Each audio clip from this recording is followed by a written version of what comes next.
Bom dia, Pai do Senhor. Hoje é dia 7 de junho de 2024, uma sexta-feira, né? Vamos começar o momento João 3,30, que ele cresça, que eu diminua. Quem fala com você aqui é missionária Nadir Albano. Sou missionária e psicóloga pela misericórdia do Senhor, né? Hoje vamos estar meditando aqui na palavra do Senhor e vamos estar orando como de costume, logo em seguida vamos para a palavra, tá bom? Deus, meu Pai, em nome de Jesus, nessa noite na tua presença santa, pedindo perdão pelas minhas falhas, por meus pecados que são inúmeros, Pai. Eu apresento o lar, a família, o ministério, o chamado, tudo que você tem confiado na minha pessoa. Nessa hora, Pai, eu apresento a vida daquele irmão, daquela irmã, daquele ouvinte que vai estar do outro lado ouvindo essa palavra. Que o Senhor possa estar indo de encontro, curando, libertando, sarando, abrindo as portas, quebrando os grilhões, dando saúde. Deus, eu não sei se tiver alguém enfermo, que o Senhor possa curar, se tiver alguém esperando, Pai, aleluia, uma vaga, Pai, na UTI, no hospital, que você possa estar liberando, operando milagre. Visita as nossas crianças, Pai, que tem sofrido nesse frio. Senhor Deus, o pulmão que tem ficado gripado, Pai. Ah, Senhor Deus, visita. Ah, Senhor, quantas pessoas nessa hora, Pai, internada por causa do surto da dengue que está tendo no nosso país, Pai. É gripe forte, é dengue, é Covid, é só o Senhor para nos guardar, só o Senhor para nos livrar. Neste dia, Pai, eu te peço, visita os hospitais, Senhor. Visita os presídios, Pai. Visita os leprosários, visita as UTI. Visita, Pai. Hanashoribidekomanai. Visita aquele pai de família que não tem nada para colocar na mesa para os seus filhos. Aquela mãe solo que está desempregada, não tem nada para colocar. Deus, opera um milagre neste dia. É o que eu te peço. Em nome do Pai, do Filho e do Espírito Santo. Deus, amém. Amém, Jesus. Glória a Deus. A palavra que o Senhor colocou no meu coração está em Isaías 3, tá? Hoje a gente vai meditar nela, vamos ver o que o Senhor tem para falar com a gente. Eu sei que Deus sempre tem novidade, né? Sempre tem coisas novas para falar com a gente. E vamos lá então. Diz assim: o julgamento de Judá e de Jerusalém. Vejam, o soberano Senhor dos Exércitos logo irá retirar de Jerusalém e de Judá todo o seu sustento, tanto suprimentos de comida como suprimentos de água. E também o herói e o guerreiro, o juiz, o profeta, o adivinho e a autoridade, o capitão e o nobre, e o conselheiro, o conhecedor de magia e o perito em maldições, porém jovens no governo, responsáveis, dominarão o povo, oprimirá a si mesmo. Homem contra homem, cada um contra o seu próximo, o jovem se levantará contra o idoso, o desprezível contra o nobre, um homem agarrará seu irmão, um da família de seu pai lhe dirá: você pelo menos tem um manto, seja o nosso governante, assuma o poder sobre este monte de ruínas. Mas naquele dia ele exclamará: não tenho remédio, não há comida, nem roupa em minha casa, não me nomeei governador do povo.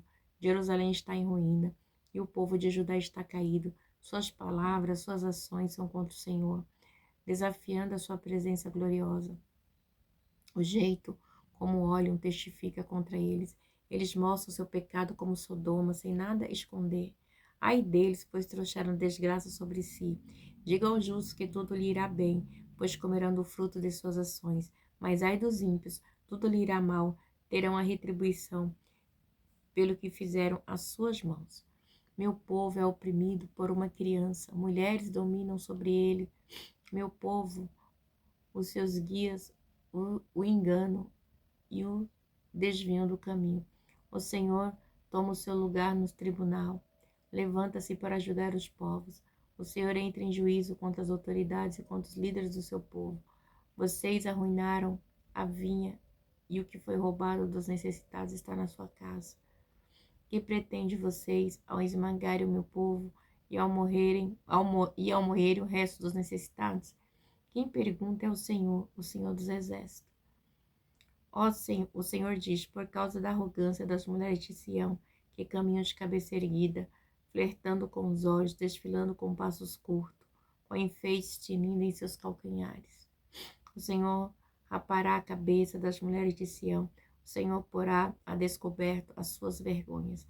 Naquele dia o Senhor arrancará os enfeites delas, as pulseiras, as testeiras, e os colares, os pendentes, os braceletes, os véus, os enfeites do cabelo, de cabeças, as correntinhas de tornozelo, os cintos, os talismãs, os amuletos, os anéis, os enfeites para o nariz, as roupas caras, as capas, as mantilhas, e as bolsas, os espelhos, as roupas de linho, as tiaras e os chales. Em vez de perfume haverá um mau cheiro, em vez de cinto, corda, em vez de belos penteado, calvície, em vez de roupa fina, veste de lamento, em vez de beleza, cicatriz. Seus homens cairão ao fio da espada, seus guerreiros morrerão no combate. As portas de Sião se lamentarão e prantearão por causa disso, e sem nada a cidade se assentará no chão. Meu Deus, meu Pai, em nome de Jesus, Pai, essa é a palavra que o Senhor colocou no meu coração. Deus, eu não tenho nada para falar, mas a palavra não é minha, é sua, Pai. Eu sou um instrumento. Fala comigo, fala com o teu povo, que o Senhor tem para nós nesse dia 7 de junho de 2024. Senhor, que eu diminua, que o Senhor cresça. E que o Senhor fale aquilo que o Senhor tem para falar para nós. Amém. Amém, igreja. É uma palavra bem complexa, né? É uma palavra bem complexa, porque Deus, ele tá falando aqui, né, da deportação que haverá ali com o povo de Judá. A gente sabe que o povo de Judá foi desobediente, a gente sabe que teve a divisão do reino do norte e do reino do sul, Israel e Judá. Então é onde começa aqui, como posso dizer, eles deixam de confiar em Deus para confiar nos homens, né?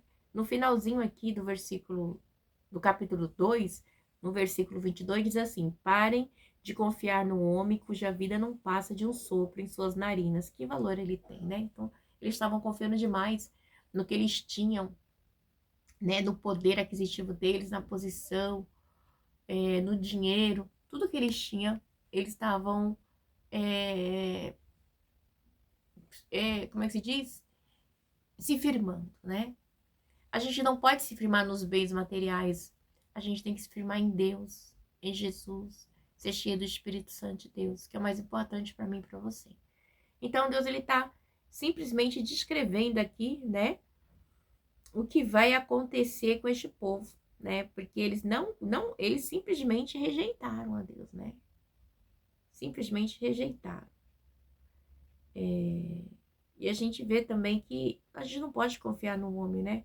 A nossa esperança não pode estar no homem, a nossa esperança tem que estar em Deus. Então é fácil, igreja. Oxi! Distante ali eu tava orando, Deus me botou no estreito que eu tô falando com Deus. Senhor, mas eu que fui, pai. Mas o Senhor falou pra mim assim, mas quem é missionária na Diralba? Então é você que tem que ir. Meu Deus, é fácil na igreja. Mas vamos, né? Amanhã eu vou respirar e vou. Aí diz assim, julgamento de Judá e de Jerusalém. Vejam, o soberano, o Senhor dos Exércitos, logo irá retirar de Jerusalém, de Judá, todo o seu sustento, todo o suprimento de comida, como o suprimento de água. Então, Deus já estava usando o profeta para falar que ele ia tirar tudo. Por quê? Porque o povo estava desobediente, o povo estava dando glória para homem, né? O povo estava confiando em homem, mas não estava confiando em Deus, né? E hoje em dia não é diferente não, igreja. Nas próprias igrejas a gente vê as pessoas aplaudindo o homem, aplaudindo bispo, apóstolo, pastor, missionária, né? E Deus não divide a glória dele com ninguém. A glória de Deus é a glória de Deus. Entendeu? A gente tem que parar com isso, de ficar em cima do muro. Muitas vezes deixando de glorificar Deus. Ai, mas não. Nós somos livres para adorar a Deus em espírito e em verdade. Quando ele falou com a mulher samaritana lá em João, ele falou assim, ó, acho que é João 4, os adoradores adorarão em espírito e em verdade. Não é João 4, não lembro. Mas acho que é João 4. Deixa eu ver aqui. Né? É que já veio aqui também já a passagem de Jesus sendo tentado no deserto, acho que é João 4. Acho que a mulher samaritana é João 4. É, João 4. Jesus conversa com a mulher samaritana. Então, a gente tem que entender que a glória é sempre de Deus. Porque nós somos seres humanos falhos. Mas Deus não. Deus é perfeito. Ele diz também para você assim, e também o herói, o guerreiro, o juiz, o profeta, o adivinho e a autoridade, o capitão e o nobre, o conselheiro, o conhecedor de magia, o perito e maldições. Porém, jovens no governo e responsáveis dominarão o povo, oprimirá-se homem contra homem, cada um contra o seu próximo. O jovem se levantará contra o idoso, o desprezível contra o nobre. Então, ele está falando assim, vai haver guerra, Por quê? Porque vocês estão confiando em adivinho, vocês estão confiando em líderes, né, que serão levados embora também junto com você. Todo esse povo aqui vai ser deportado com vocês, todos, né? Por quê? Porque me desprezaram, simplesmente porque me desprezaram, né?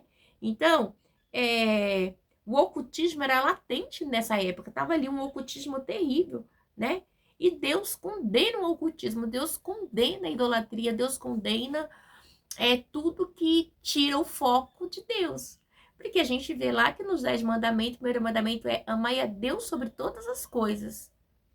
Então, é o primeiro mandamento que Deus deu para o seu povo, né? Para o povo de Israel, Jerusalém. Ali Deus já deixou claro, né? O povo dele, Judá, todo em si, o povo, assim, do Senhor, né? Que era um povo, assim, um povo escolhido de Deus, né?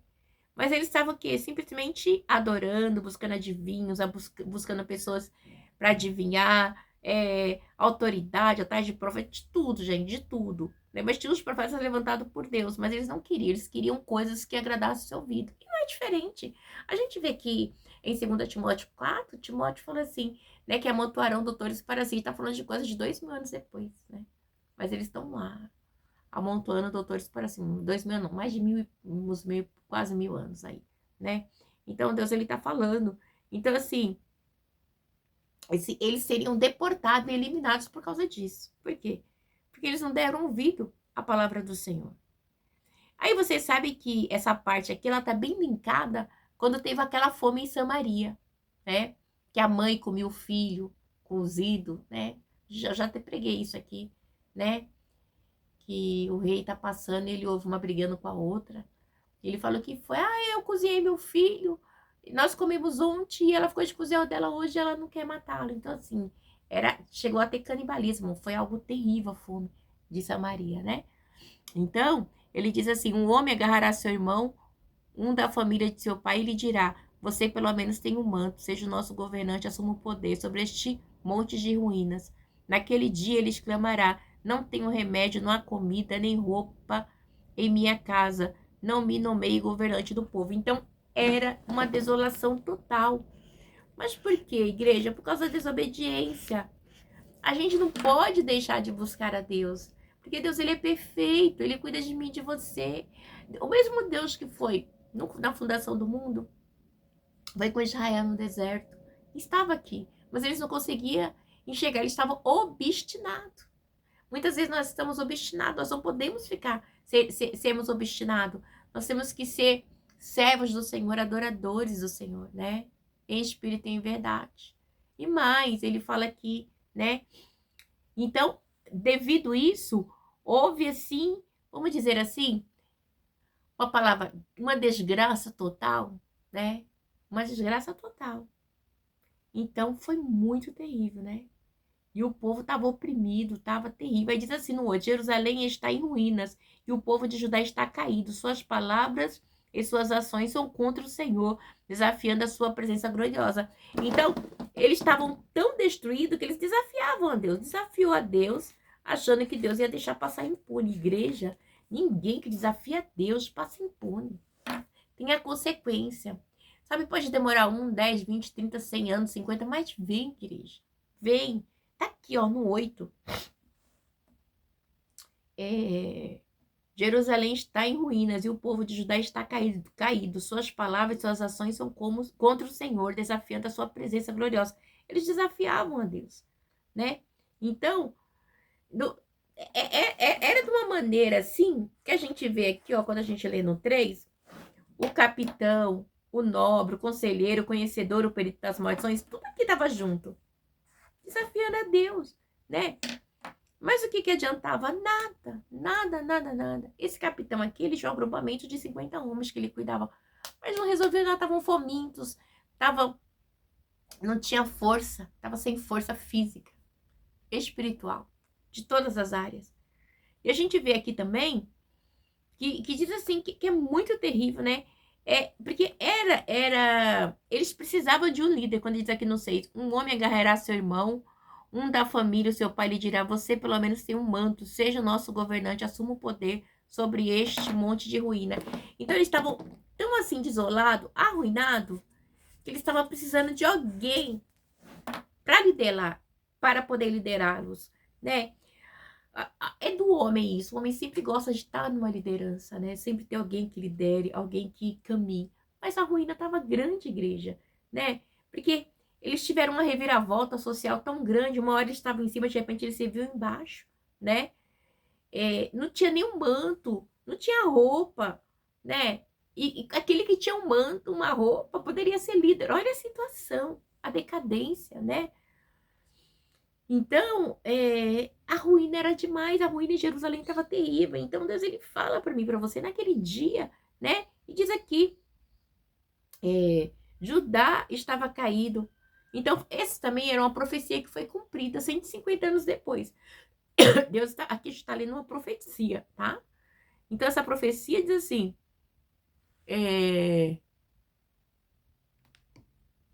Jerusalém está em ruína e o povo judaico está caído. Suas palavras e suas ações são contra o Senhor, desafiando a sua presença gloriosa. Então, 150 anos depois, haveria total desgraça. Então, por causa da desobediência deles, entendeu?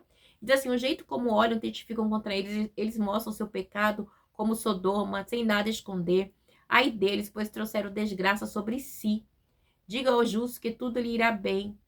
Então, eles trouxeram tanta desgraça sobre eles, né? Por causa da soberba, da altivez, da maldade, do desprezo deles para com Deus. Era grande, grande, grande, né?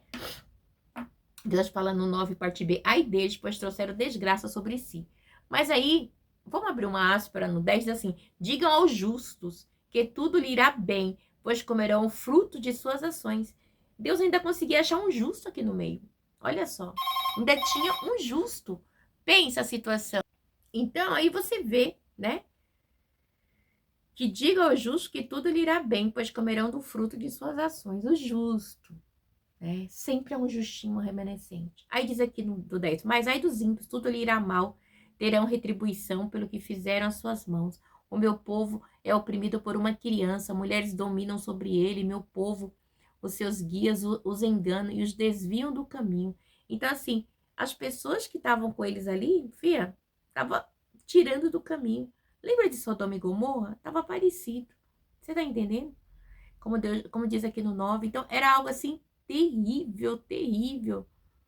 Então, eles estavam ali, porque no Oriente Médio, naquela época, homens governando, crianças, jovens governando e mulheres governando, não tinha bons olhos. Era algo assim que não era tido como respeito, né? E aí estava acontecendo que as mulheres dominam sobre ele e os jovens também. Então, era algo que totalmente fora do caminho do Senhor, né? Totalmente fora. Aí diz aqui no 13, o Senhor toma o seu lugar no tribunal, levanta-se para julgar o povo, os povos. O Senhor entra em juízo contra as autoridades e contra os líderes do seu povo. Vocês arruinaram a vinha e o que foi roubado dos necessitados está na sua casa. Olha a situação. Então, veja a situação, né? E aí Deus, ele vem aqui no 13 assim, o Senhor toma o seu lugar no tribunal. Que coisa linda. Levante-se para julgar os povos, né? O Senhor entra em juízo contra as autoridades e contra os líderes do seu povo. Vocês arruinaram a vinha e o que foi roubado dos necessitados está na sua casa. Então Deus ia julgar. Nossa, porque estava assim, uma desordem, uma desolação, uma falta de respeito. Mas Deus estava julgando, Deus estava vendo, né? E ele ia julgar, porque nós temos um justo juiz, igreja. Não é fácil esperar no Senhor, né? Né? Mas a gente tem que tomar posse, né? Em meio às adversidades, crer que Deus vai de fazer algo para mudar a história, né? Agora, meu Deus do céu, né? Eu tava orando, né? Antes eu oro, acordei 5h30, tomei banho, fui dobrar o joelho por aí, Deus falava algo no meu coração. Eu falei, não, Senhor Deus, como é que pode, né? Mas eu que tenho que ir, é você que tem que ir, né? Então, depois eu conto o desfecho. Mas aqui eu já entendi a resposta da palavra, da oração, né? O Senhor toma o seu lugar no tribunal. O Senhor entra em juízo contra as autoridades e contra os líderes do seu povo. Você arruinará a vinha e o que foi roubado dos necessitados está na sua casa. Que pretende vocês ao esmagarem o meu povo e ao moerem o rosto dos necessitados? Quem pergunta é o Senhor dos Exércitos, né? Então a maldade estava assim tão grande que eles estavam moendo o povo, né? Moendo mesmo. Quem pergunta é o próprio Deus, é o Senhor dos Exércitos. Tipo assim, eles têm dono, né? E essa vinha aqui representa Israel, você sabe, né? Essa vinha aqui dos necessitados é Israel. Vocês arruinaram a vinha. Israel tava, meu Deus. Então a gente vê aqui, né, que era algo que não tinha respeito, né? E aí diz aqui mais no 15, porque eles estavam triturando os pobres como os grãos de trigo são moídos em duas pedras de moinho. Antigamente eles moíam os grãos assim, e os pobres estavam sendo assim, espremido, moído, né? Aí Deus chega aqui no 16, ele diz assim: o Senhor diz, por causa da arrogância das mulheres de Sião, que caminham de cabeça erguida, flertando com os olhos, desfilando com os passos curtos, com enfeite tinindo em seus calcanhares. O Senhor dos Exércitos, né? É Ele. Então, olha a situação que estava aqui. E aí vai declarando. O 17, o Senhor raspará a cabeça das mulheres de Sião, o Senhor porá a descoberta as suas vergonhas. Naquele dia, o Senhor arrancará os enfeites dela, as pulseiras, as testeiras. Então Deus estava falando. O Senhor rapará a cabeça das mulheres de Sião, o Senhor porá a descoberta as suas vergonhas. Olha só que situação, né? Porque você sabe que elas estavam liderando ali, né? E o que acontece? Elas se exageravam nos adornos, gente, elas estavam assim, de uma maneira que você tinha que ver. Os adornos estavam demais. Vamos ler aqui para você ver como elas estavam. Naquele dia o Senhor arrancará os enfeites dela, as pulseiras, testeiros, colares, os pendentes, os braceletes, os véus, os enfeites de cabelo, as correntinhas de tornozelo, os cintos, os talismãs, os amuletos, os anéis, os efeitos para o nariz, as roupas caras, capas de mantilha, as bolsas, os espelhos, as roupas de linho, a tiara e os chales. Em vez de perfume, haverá mau cheiro. Então, olha, o que acontece? Não é que Deus estava contra ao que elas estavam fazendo, mas a maneira como elas estavam agindo, sabe? Elas estavam assim, de um modo exagerado, sabe? Elas se desfilavam, elas se achavam, elas ostentavam. Vamos dizer assim, hoje é o evangelho da ostentação. Elas estavam ostentando. Então é bem diferente, então assim, é muito complicado, né? Então, assim, e você sabe que os anéis antigamente tinham um selo que batia assim, carimbava, né? Com a marca da autoridade. Elas tinham, nossa, elas tinham muita coisa, né? Então, aí Deus, ele vem e fala isso. Então, assim, ele chega de uma maneira bem...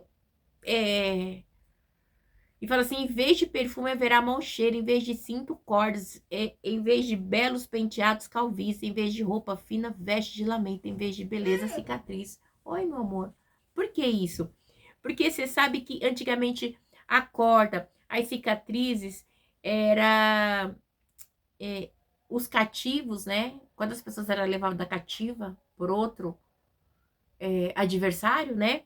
Eles eram tratados como gado. Eles eram marcados, eles eram levados, puxados por cordas, né? E muitas vezes ainda era marcado com ferro. Então, todo esse glamour que essas mulheres tinham ia acabar totalmente. Então, assim, em vez de perfume, ia ter mau cheiro, cinto corda, de pernas penteados, calvície, em vez de roupas finas, de lamento, em vez de beleza cicatriz. Por quê? Devido à soberba, à altivez delas, né? Do povo. Então, isso viria como castigo sobre a vida delas. E diz mais assim no 25. Seus homens cairão ao fio da espada, seus guerreiros morrerão no combate, as portas de Sião se lamentarão e prantearão por causa disso, e sem nada a cidade se assentará no chão. Ou seja, porque as portas, elas significavam segurança. Até hoje, para mim e para você, né? Porta, uma casa com a porta fechada é segurança. Ainda mais aqui em São Paulo, com as portas abertas e janela aberta. Dando brecha pro diabo entrar mesmo, mandar os bandidos, né? Então, eles vão estar lá lamentando nas portas, né? A multidão que antes se reunia diante dela já não se foram. Então, assim, já se foram, acabaram, né? Então, assim, os homens caíram a fio da espada, a guerra. Então, isso aqui, igreja, vai estar acontecendo 150 anos depois. Por quê? Por causa da desobediência do povo, né? Por causa da soberba, da jactância, da altivez. Deus, ele deixa para mim e para você uma mensagem neste dia, nesta manhã. Uma mensagem de humildade, tá? Segunda Pedro diz assim: humilhai-vos debaixo da potente mão do Senhor, para que a seu tempo ele vos exalte. Quem vai exaltar a minha e a sua vida é Deus. A gente vê que Judá e Jerusalém passou por toda essa assolação por causa da soberba. Então vamos nos manter humildes, porque nós não temos nada que seja de nós, tudo que nós temos vem do Senhor, amém? Deus abençoe, tenha um dia abençoado e que Deus possa falar melhor aos vossos corações, amém? Fica na paz.